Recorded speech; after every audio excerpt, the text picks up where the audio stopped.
That's right. And we started it last February.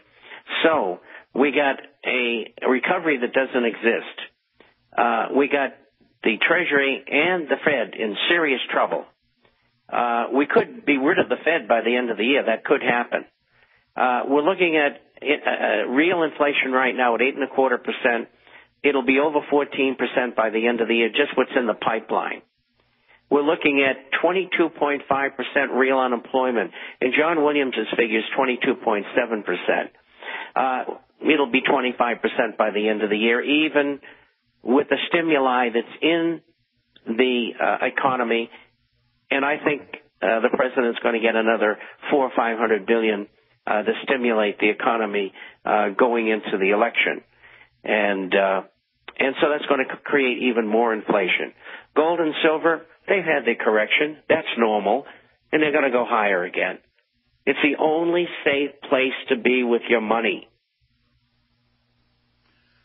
Yeah, Damon Vickers even agreed with that last hour. It seems like anybody with half a brain knows gold and silver is the place to be because it's not a bubble, because gold hasn't even gotten to half of its 1980 inflation level.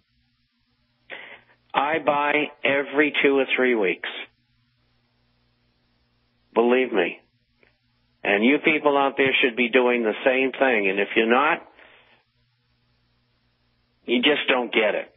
And if you can't, please try to get dehydrated and freeze-dried foods in a water filter and be able to defend your family. And these are very important things because we don't know where this is all going. I mean, we might get lucky and clear out half of the crooks in Congress in the next election. We may get rid of the Fed. And if we do, we got a shot at getting our country back. If we can identify the real enemy, it isn't Obama. Sure, we want him out, but it's the people that run him and the Republicans. We've got to get rid of the bankers. That revolving door between Wall Street and Washington, it's got to be shut down. There's plenty of bright people all over the country who would be happy to be Secretary of the Treasury or the Assistant Secretary of the Treasury, et cetera, et cetera.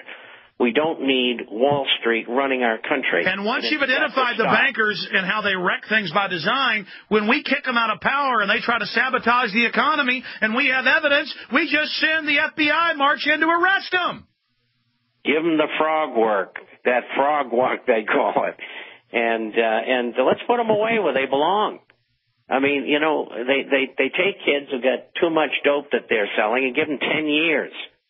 I mean, these guys have stole billions of dollars, billions, and none of them ever go to jail. We got to change that. We got to put them in jail. We got to have to confiscate their ill-begotten gains, and that would be used to get rid of the deficit.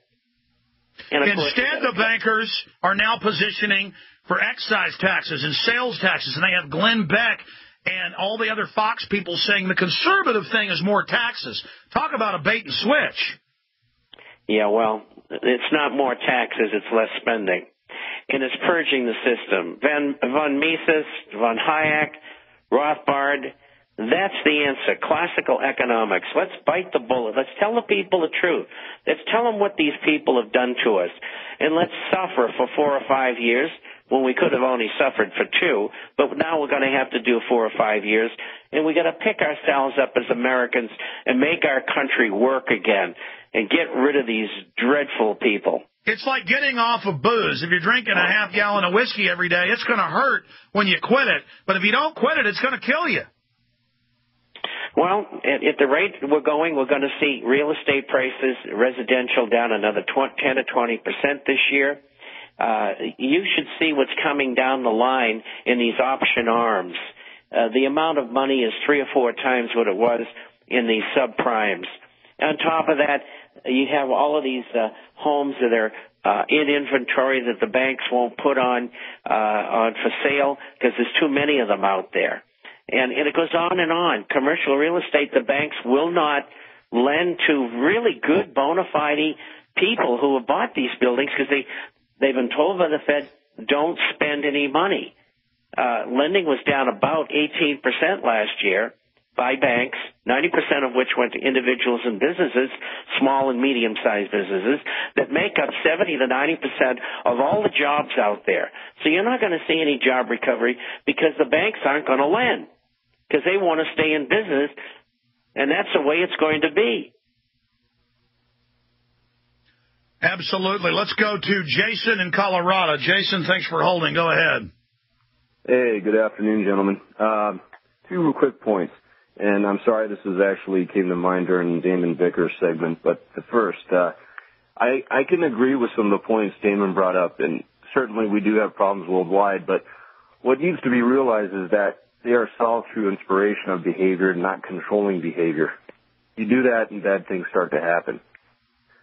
And the second point I found pretty much a sick comedy was the fact that the New World Order and folks like them think that the sheeple, as they like to put it, are pathetic because they have a herd mentality.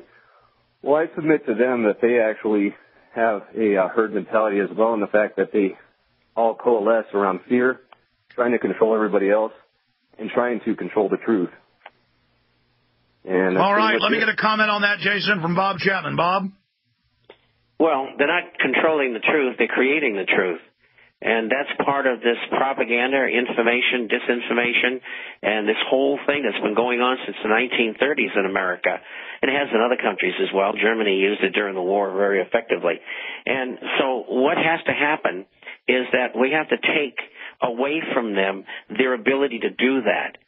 You might call it distortion. And that's very, very important. Because if we don't do that, people will never understand what's going on.